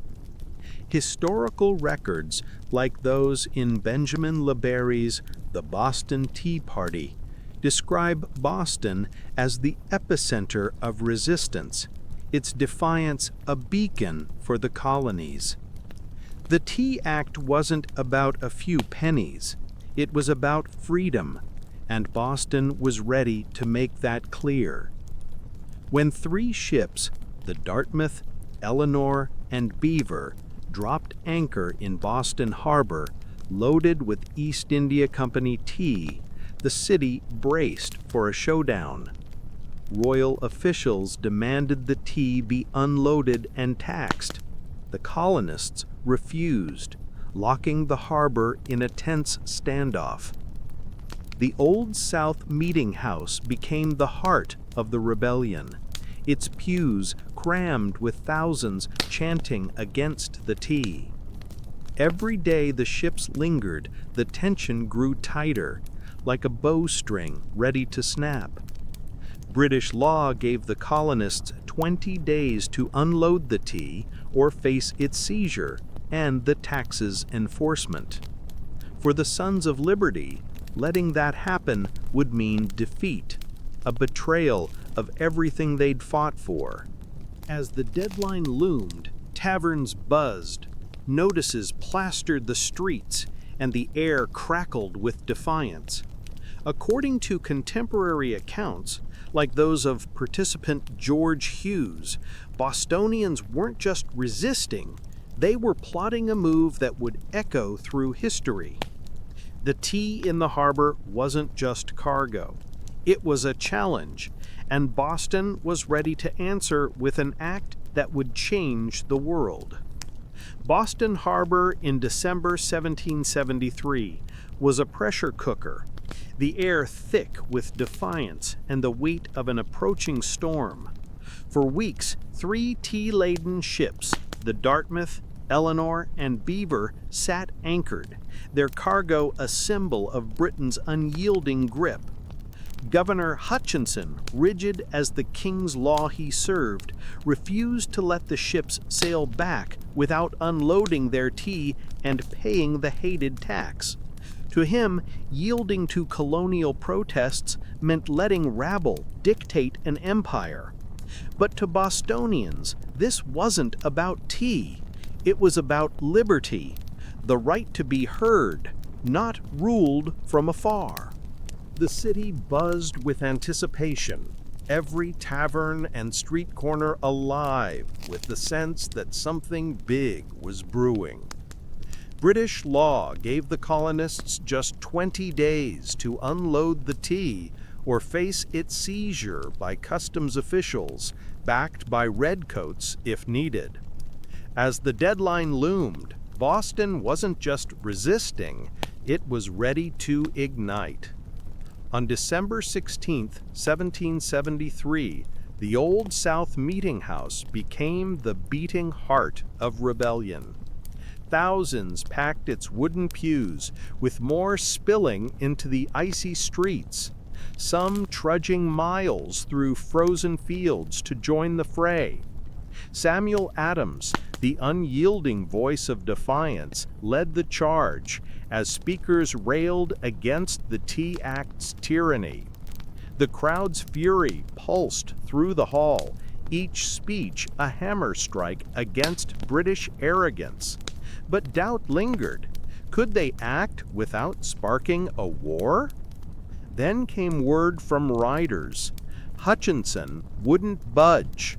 The tea would be unloaded, the tax enforced. The air crackled with rage. Samuel Adams rose, his voice cutting through the chaos. This meeting can do nothing further to save the country. It was no mere statement. It was a signal, a call to arms. Historical accounts, like those in Benjamin LeBary's The Boston Tea Party, describe this moment as the tipping point, the end of words, and the start of action. As a war whoop pierced the evening chill, the crowd knew Boston would answer with defiance, not debate. As dusk settled over the harbor, shadows stirred in Boston's streets. Ordinary men, merchants, craftsmen, farmers transformed themselves, smearing soot on their faces and donning blankets and feathers, not to masquerade as Mohawk warriors, but to embody a new, fierce identity. This wasn't a prank, it was a statement, bold and unmistakable. At Griffin's Wharf, dozens converged on the tea ships with quiet determination. No chaos, no drunken shouts, just a mission executed with precision. Armed with hatchets and clubs, they boarded the Dartmouth, Eleanor, and Beaver, brushing aside the stunned crew without violence. The night air filled with the sharp scent of tea as they smashed open 342 chests, their contents cascading into the harbor's dark, icy waters. Each splash, recorded by participants like George Hughes, was a deliberate act of rebellion, a rejection of Britain's authority. In just a few hours, 92,000 pounds of tea floated in Boston Harbor, a fragrant defiance that would echo across continents, lighting the fuse of a revolution that would reshape the world. On the night of December 16, 1773, Boston Harbor became a stage for rebellion. With quiet precision, colonists disguised as Mohawk warriors stormed the Dartmouth, Eleanor, and Beaver, smashing open 342 chests of East India Company tea. The dark waters churned with thousands of pounds of leaves, transforming the harbor into a swirling, tea-soaked cauldron. Spectators on Griffin's Wharf stood in silent awe, while British guards nearby held back, whether stunned, sympathetic, or wary of sparking a riot, no one knows. Historical accounts, like those of participant George Hughes, emphasize the discipline. No looting, no chaos, just the tea, Britain's hated symbol, sent to a watery grave. The air carried the sharp, bittersweet scent of rebellion as the men worked, their hatchets flashing in the moonlight. When the last crate sank, they melted into Boston's alleys, leaving no names, only a bold message. The colonies would not bow. The harbor, now a floating testament to defiance, shimmered under the stars, a quiet promise of the revolution to come. By morning, Boston woke to a harbor stained with tea and a city buzzing with whispers. News spread like a spark through dry grass. Taverns, markets, and broadsheets carried the tale of the night's daring. Patriots swelled with pride, their hearts alight at the thought of ordinary men striking a blow against the world's mightiest empire. Loyalists and moderates, though, recoiled in dismay, fearing the destruction of 10,000 pounds worth of tea, roughly $1 million today, per economic historians like T.H. Breen, had crossed a dangerous line. Governor Thomas Hutchinson seethed, not just at the loss, but at the brazen challenge to royal authority. If Boston could defy the king so openly, what would stop other colonies?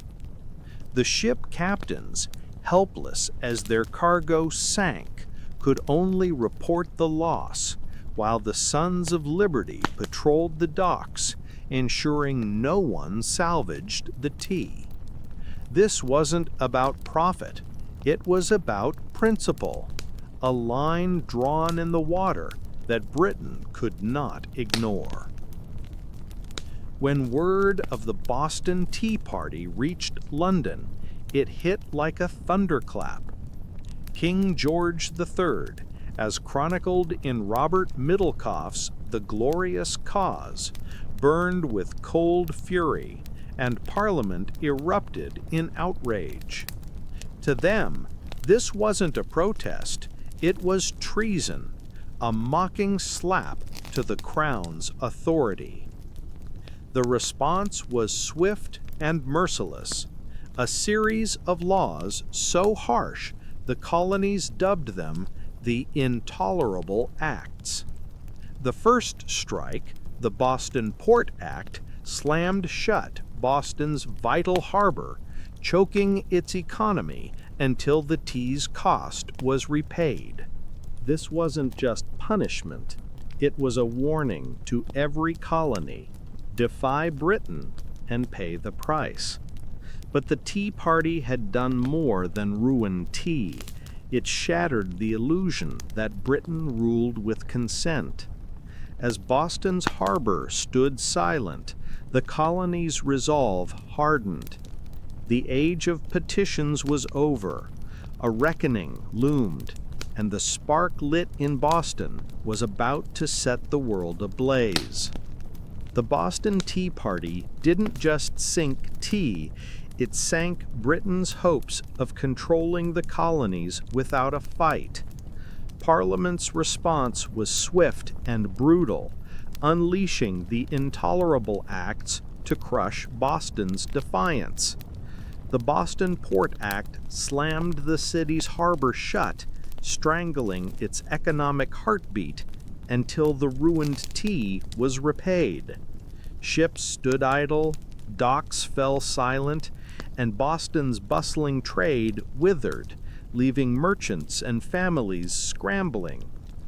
The Massachusetts Government Act went further, stripping the colony of its self-governing rights and handing power to the king's loyalists.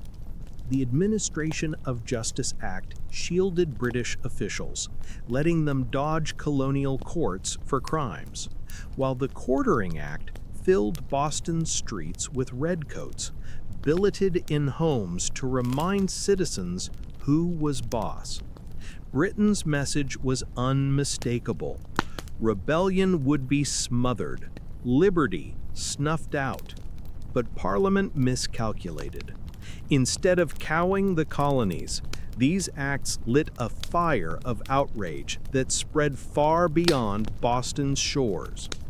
The suffering of Boston, its harbor choked, its people hungry under martial law, became a rallying cry across the 13 colonies. From Virginia's plantations to New Hampshire's ports, wagons rolled into Boston loaded with grain, fish, and firewood, alongside letters pledging solidarity. Town halls buzzed with fiery debates, and newspapers, like those preserved in colonial archives, churned out calls for resistance.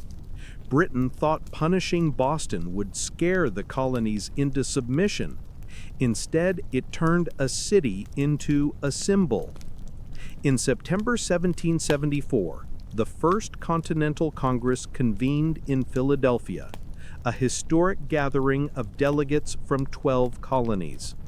Figures like George Washington, Patrick Henry, John Adams, and Samuel Adams, once local leaders, now stood shoulder to shoulder, forging a unified front. Their official aim, as documented in congressional records, was reconciliation with Britain, seeking a return to mutual respect. But beneath the diplomatic resolutions, a bolder truth was taking shape. The colonies could no longer stand alone. The Congress agreed to a sweeping boycott of British goods, a vow to choke the empire's profits. They pledged to stand together, declaring an attack on one colony an attack on all. Across taverns and meeting houses, Words like unity and liberty grew louder, no longer whispered, but shouted.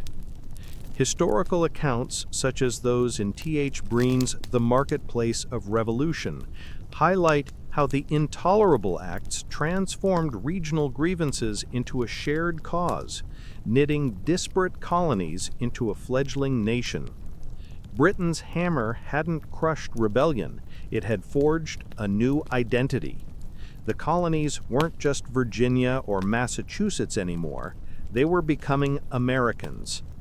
The tea that sank in Boston Harbor didn't just ruin cargo, it shattered the myth of loyal subjects.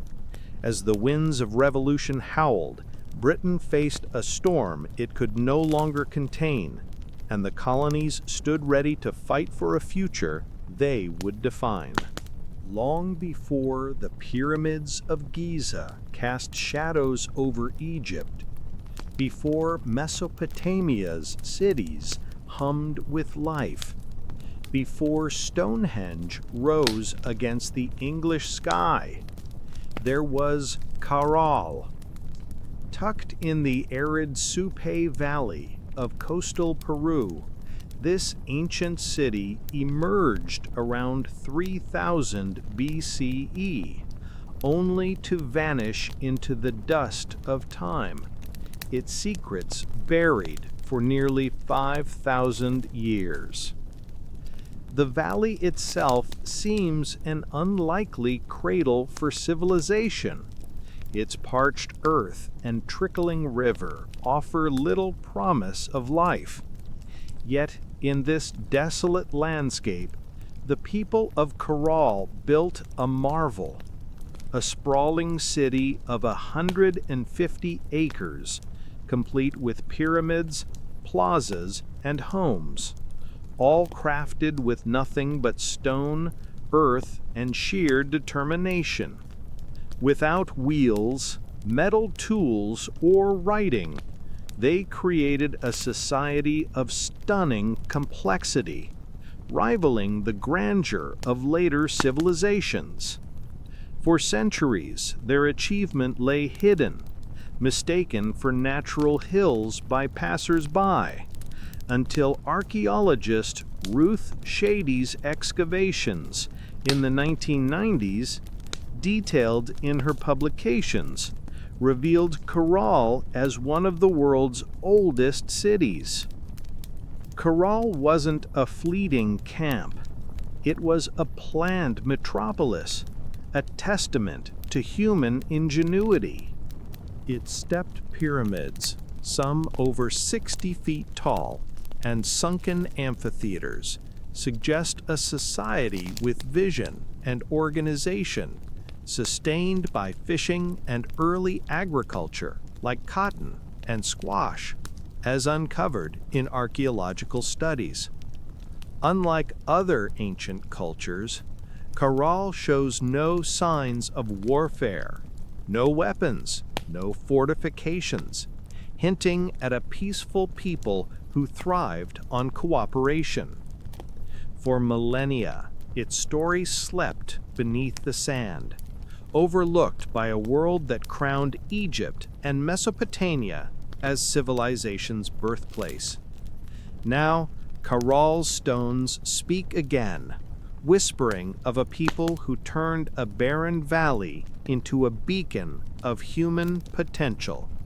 Its rediscovery, as noted in National Geographic reports, forces us to rethink the origins of complex societies, proving that even in the harshest lands, humanity could build wonders that echo through time. The Supe Valley in coastal Peru looks like a place where dreams go to wither. Harsh winds scour endless stretches of sun-baked sand and stone, while a meager river snakes through the desolation, barely clinging to life. To most, it's a wasteland, a forgotten corner of the earth. But 5,000 years ago, the people of Caral saw opportunity where others saw only dust. With no wheels, no metal tools, and no written language, they turned this barren valley into a thriving hub of human ingenuity. Their first triumph was taming the land. Using clever irrigation channels, they harnessed the river's seasonal floods to nourish fields of cotton, beans, squash, and guava. Cotton became their gold, spun into nets for fishing and textiles for trade, linking Corral to coastal villages and beyond. They didn't fight the desert, they danced with it, learning its rhythms and coaxing life from its parched grip. Archaeological findings, detailed in Ruth Shady's excavations, reveal a society that thrived by working in harmony with nature. Corral's genius wasn't just in farming, it was in connection. Their city, sprawling over 150 acres, buzzed with trade as dried fish, fruits, and handmade goods flowed to distant communities, bringing back vibrant shells, Andean stones, and new ideas. Homes and plazas, built from stone and earth, were crafted to shrug off scorching heat and rare deluges, a testament to their practical brilliance. They tracked stars and seasons with an astronomer's precision, aligning their harvests with cosmic cycles. This wasn't survival, it was mastery, a society that turned a hostile landscape into a canvas for innovation. Corral's people didn't just live, they built a legacy that whispered of possibility, proving that even in a desert, human spirit could bloom. Rising from that desert like ancient sentinels, Corral's pyramids shattered every assumption about early American civilizations. These weren't crude mounds, but monumental feats of engineering, rivaling the ancient world's wonders. The Pirámide Mayor, stretching over 450 feet long and soaring nearly 60 feet high, was a marvel of stone, mud, and woven reed bags filled with rocks, designed to withstand earthquakes that rattled the region. Unlike Egypt's tomb pyramids, Corrals were vibrant hubs of ceremony and community, their summits crowned with temples where fires blazed under starry skies. Broad staircases led to these sacred spaces, while sunken circular plazas below welcomed thousands for rituals, gatherings, and celebrations. Excavations, reported in National Geographic, show these structures aligned with solstices and stars, reflecting a society attuned to the cosmos. Surrounding the pyramids, residential quarters housed priests, artisans, and farmers, all woven into a cityscape of order and unity. Corral didn't just defy the desert, it redefined what civilization could be, its stones standing as proof of a people's vision and ambition, still speaking after 5,000 years. The pyramids of Corral aren't just stone, they're a bridge between earth and eternity.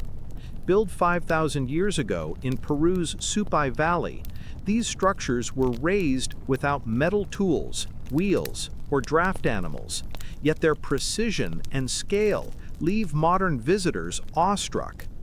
The Pirámide Mayor, a colossal 450-foot-long, 60-foot-high marvel, wasn't a monument to kings or conquest, but a sacred stage for connecting people to the cosmos. Aligned with solstices and stars, as archaeological studies by Ruth Shady reveal, Corral's architecture wove spirituality, mathematics, and community into a seamless whole. Walking among these weathered stones today, you can almost hear their whisper, a story of a people who built not for glory, but to unite humanity with the heavens. In a desert where survival seemed a gamble, Corral's builders crafted a legacy that still hums across millennia, daring us to forget them. What sets Corral apart from other ancient civilizations is its quiet defiance of the norm. No swords, no shields, no fortified walls litter its sands. No skeletons bear the marks of battle. Unlike the war-torn empires of Mesopotamia or Egypt, Corral thrived on peace, a revelation that flips history on its head. Its people poured their energy into cooperation, not conquest, building a society where trade and shared beliefs trumped violence. Cotton from their irrigated fields was spun into nets and textiles, traded with coastal villages for dried fish and vibrant Pacific shells, as documented in archaeological reports. These exchanges wove a network of mutual prosperity, with Corral as its beating heart. Its plazas and pyramids weren't trophies of war, but gathering places for celebration and governance, proof that a civilization could flourish through unity rather than bloodshed. In a world often scarred by conflict, Corral stands as a cheeky reminder: you don't need armies to build something eternal. At Corral's core pulsed a vibrant rhythm of music and ritual, binding its people in a shared spiritual dance. Archaeologists, sifting through the desert's dust, unearthed flutes carved from condor and pelican bones, whistles shaped from deer antlers, and drums stretched with hide, each crafted with care to sing precise notes across vast plazas. These weren't mere trinkets. They were the voice of a culture without writing, as noted in National Geographic reports. Picture it: drums rumbling as twilight fell, flutes weaving melodies like desert breezes, and hundreds stomping in sunken plazas beneath flickering pyramid fires. Priests in woven robes chanted to the river, earth, and stars, their rituals knitting the community to the cosmos. Corral's grand plazas, designed for these gatherings, weren't just spaces, they were stages for a symphony of faith and togetherness. This city didn't just stand in the desert, it sang, its stones and sounds echoing a civilization that chose harmony over havoc, leaving a legacy that still resonates. In Corral's sunken plazas, music and ritual wove a spiritual tapestry that bound the people to the cosmos. These circular courts, like ancient amphitheaters, amplified the chants and flutes that filled the desert air, drawing eyes and hearts to ceremonies at their heart. Above them, the pyramids stood as man-made mountains, not tombs, but sacred stages linking Earth to the stars. Aligned with solstices and constellations, as Ruth Shady's archaeological studies reveal, they marked the seasons and harvests with cosmic precision. Music wasn't mere melody, it was a conduit to the divine, with flutes carved from condor bones and drums of deer hide, singing the language of a people without writing. Unlike the war-hungry gods of other ancient cultures, Corral's spiritual world was one of harmony, not bloodshed. Even now, when the desert wind hums through the ruins, it carries echoes of their songs, a haunting reminder of a civilization that found beauty in the barren sands. It's enough to make you wonder if the stones themselves are still humming along. Corral's genius wasn't just spiritual, it was a masterclass in engineering against the odds. In a desert where life clung by a thread, they built a city to last millennia without wheels, metal tools, or beasts of burden. The Pirámide Mayor and its kin, towering up to 60 feet, were crafted from massive stones hauled in woven reed bags. Think sturdy grocery totes for boulders. These structures, layered with rubble and designed with wide bases and rounded corners, shrugged off the region's earthquakes, a feat modern engineers still gawk at, per National Geographic reports.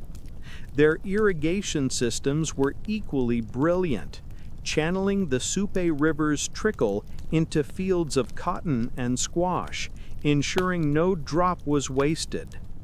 The city's layout was a planner's dream: residential zones, administrative hubs, and ceremonial spaces arranged in harmony, aligned with celestial markers to track seasons.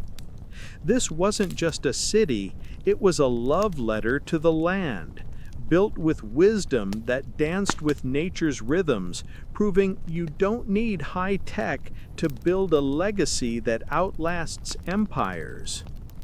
Yet, for all its brilliance, Carao's story ended in silence. After centuries as a beacon of peace and ingenuity, the city faded, its plazas deserted, its pyramids left to the sands. No charred ruins or broken walls hint at invasion. No mass graves suggest catastrophe. Why did they leave?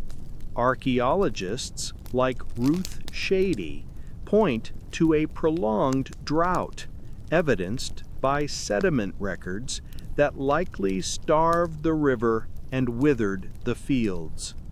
Without water, Corral's lifeblood, its crops failed, and its people may have scattered to greener valleys. The flutes fell silent, the fires dimmed, and the desert reclaimed its own. But Corral's stones still stand, unscarred by war, whispering of a people who built a civilization not on conquest, but on collaboration. Their departure wasn't a fall. It was a quiet exit, leaving behind a mystery as enduring as their pyramids. In the Supe Valley's silence, Corral's legacy lives on, a testament to what humanity can achieve when it chooses harmony over havoc. Corral's brilliance shone for centuries, a desert beacon of peace and ingenuity. But even the greatest cities can fade. Around 1800 BCE, its plazas emptied, its pyramids stood silent, and the sands crept in. No flames or shattered walls mark a violent end. No graves whisper of conquest. So why did Corral vanish? Scholars like Ruth Shady point to a creeping drought, evidenced by sediment records that likely choked the Supe River's flow, starving the fields of cotton and squash that sustained the city. Without surplus crops, trade networks withered, and Corral's role as a coastal hub may have faltered. Others suggest shifting trade routes as new powers rose along Peru's coast, outshining Corral's once vital goods. Some even speculate internal cracks, political squabbles, or religious shifts, though without records, it's a guess wrapped in desert dust. Whatever the cause, the exodus was slow, families drifting to greener valleys, carrying stories of a great city that faded into myth. The desert, ever patient, buried Corral's flutes and temples, leaving only silent mounds to guard its secrets. For nearly 4,000 years, Corral slept, mistaken for natural hills by travelers crossing the Supe Valley. These weathered shapes, sculpted by wind and time, hid one of humanity's oldest cities, older than Egypt's pyramids. It wasn't until the 1990s that Peruvian archaeologist Ruth Shady, armed with a hunch and a shovel, peeled back the sands. What emerged rewrote history. Stone walls, grand staircases, sunken plazas, and pyramids, radiocarbon dated to 2600 to 2000 BCE, as reported in Science Journal. Caral wasn't just old, it was a contemporary of Mesopotamia, proving the Americas birthed complex societies independently. Shady's team uncovered flutes, nets, textiles, and quipus, knotted cords hinting at record-keeping, each artifact a snapshot of a vibrant people.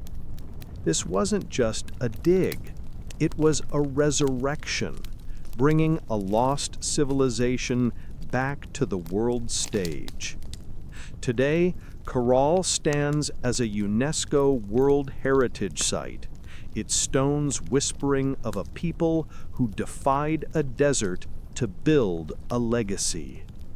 The flutes may be silent, but the plazas still echo with the laughter of a society that chose harmony over conquest. Its rediscovery, chronicled in National Geographic, challenges old assumptions about civilization's roots, showing that greatness doesn't need swords or empires, just vision and grit. Caral Sands hid it well, but its story couldn't stay buried. From the desert's embrace, it speaks again, a reminder that even the forgotten can reshape how we see humanity's past, urging us to listen to the whispers of stones that outlasted time itself. In a world where ancient civilizations often rose through conquest, Caral stands apart, a testament to harmony and human ingenuity. 5,000 years ago, in Peru's barren Supe Valley, its people built pyramids without wheels, tracked stars without writing, and wove a thriving society through trade, music, and ritual, all without a whisper of war. No battle scars mar its stones, no weapons litter its sands. Instead, Caral's legacy is one of connection. Cotton traded for coastal shells, flutes echoing in sunken plazas, and pyramids aligned with the cosmos, as Ruth Shady's excavations reveal. This wasn't just a city, it was a bold experiment in what civilization could be, proving you don't need swords to build something eternal. In an era of clashing empires, Caral's people chose to gather, create, and dream, leaving a blueprint for greatness that didn't rely on bloodshed. Caral's story rewrites history's playbook. Before Greece's columns or Egypt's tombs, this desert city proved that monumental architecture and complex societies sprouted independently across the globe. Its rediscovery in the 1990s, detailed in National Geographic, shattered the idea that civilization's cradle lay only in the old world. Caral's pyramids, plazas, and quipus, knotted cords for record-keeping, show a people driven by the same spark that fueled Mesopotamia or China, a hunger to endure, celebrate, and reach for the stars. Walking its ruins today, you can almost feel it, the hum of drums, the chatter of traders, the laughter of children under a starlit sky. The Supe Valley's sands tried to bury Caral, but its spirit refused to fade, whispering through time to challenge our assumptions about humanity's past. Caral's legacy isn't just a pile of ancient stones. It's a beacon for what's possible. Its peaceful, innovative society, thriving against a desert's odds, reminds us that complexity doesn't demand conflict. Greatness isn't measured by armies toppled, but by communities built, ideas shared, and dreams carved into reality. Recognized as a UNESCO World Heritage Site, Kadal stands as a testament to humanity's ability to create wonder in the harshest places, as noted in archaeological studies. Its flutes may be silent, but their echo lingers, urging us to build with wisdom and peace. In the grand sweep of history, Kadal shines not as a relic, but as a promise, a reminder that even in the driest deserts, the seeds of hope and ingenuity can bloom, reaching for the stars and inspiring us to do the same.